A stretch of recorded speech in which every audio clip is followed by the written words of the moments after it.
résultats yi noo koy apprécier. waaw ba léegi ni ñu koy jàngatee des na c'est vrai que maa ngi doon jokkoo tout à l'heure ak quelques autorités au office du bac. di leen laaj à peu près tendance yi mais ñu ngi may wax ne un peu ça tourné autour effectivement de 50%. Alors mu nekk taux boo xam ne ba léegi tuuti na parce que soo xoolee comme li may wax suñu système éducatif 5 paliers yi 5 paliers. te 5 paliers yépp dañu jàppante. C'est pas pour rien qu'on dit système éducatif. C'est un système en réalité. C'est un ensemble. Ouais. C'est-à-dire ça commence au préscolaire, ça va au moyen, à l'élémentaire, au moyen, au secondaire et au supérieur. Alors, si tu vois la terminale, mooy qui sanctionne la fin des études secondaires. Et boo xoolee les effectifs en réalité ñi ñëw au CFE, les candidats au CFE jusqu'aux candidats au bac. da ngay gis ne on a perdu la moitié de l'effectif en réalité presque ou en chemin ou peut-être même 40%. Et donc tu arrives au bac pour entrer à l'université tu vois encore qu'on a pratiquement comme tu viens de dire 50%. La moitié encore dañaat foofu. Ça veut dire que am na dans le système beaucoup d'éléments qu'on perd. Et il faut se poser la question éléments yooyu qu'est-ce qu'ils deviennent. C'est important. Qu'est-ce qu'ils deviennent. Ouais. Est-ce que am na benn système boo xam ne c'est mis de façon parallèle en professionnel de sorte que de l'élémentaire au brevet, ceux qui n'arrivent pas au BFM, à peu près ce taux-là, peut-être qu'il va être 30%, 40%, je ne sais pas, faut leur adosser une formation professionnelle et en faire des ouvriers qualifiés. On puisse les récupérer. Des ouvriers qualifiés. Soo demee au niveau du BFM jusqu'au bac, tu perds à peu près aussi en même taux. Tu peux en faire des techniciens supérieurs, ainsi de suite. Ce qui fait que le système éducatif reste encore assez élitiste. Même après le bac, il y en a aussi yoo xam ne ils réussissent pas à entamer le supérieur wala à réussir même le supérieur. Mais oui, absolument.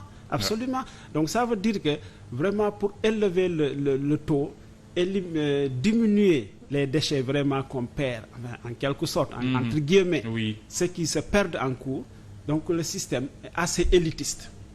Alors qu'on pouvait adosser ko benn avec un système de formation professionnelle qu'à chaque niveau du système on récupère des ouvriers qualifiés, des plombiers, des électriciens, des maçons, ñu yéeg dem des techniciens supérieurs yéeg à l'université gën a améliorer la formation professionnelle.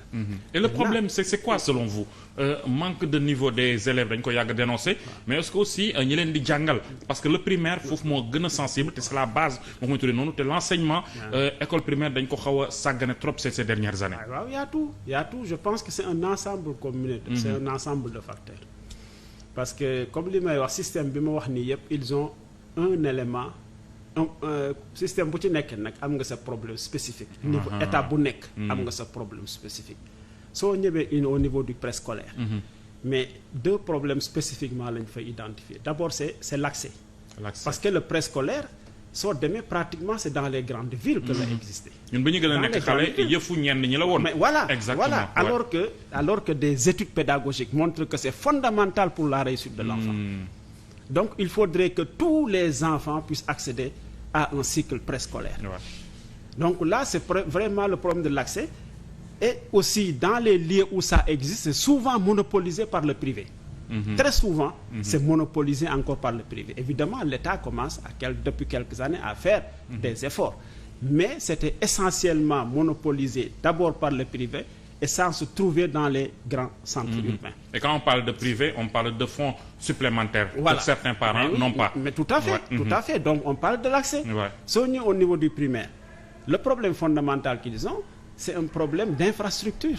Il y a beaucoup d'écoles primaires yoo xam ne ils ont des difficultés d'infrastructure. C'est encore des abris provisoires. Ils travaillent encore dans des abris provisoires. Et aussi un déficit. Mais cette question devrait être dépassée depuis longtemps. On en parle depuis Abdou Diouf, Abdoulaye Wade def na li mën Macky Sall, mais jusqu'à présent on nous dit que des na. Le problème reste. Donc je pense que système bi yëpp le problème de l'infrastructure et du personnel qui encadre pédagogique, ça c'est un problème commun à tous les maillons du système et qu'il faudrait solutionner. Moi je rappelle que nag ça reste un défi quand même l'éducation. Je pense qu'il n'y a pas un pays du monde qui a réglé complètement les problèmes de l'éducation dans le monde entier. Parce que l'éducation reste peut-être un des 7 plus grands défis du monde. C'est-à-dire que le régler à 100%, il y a toujours... c'est un défi mondial.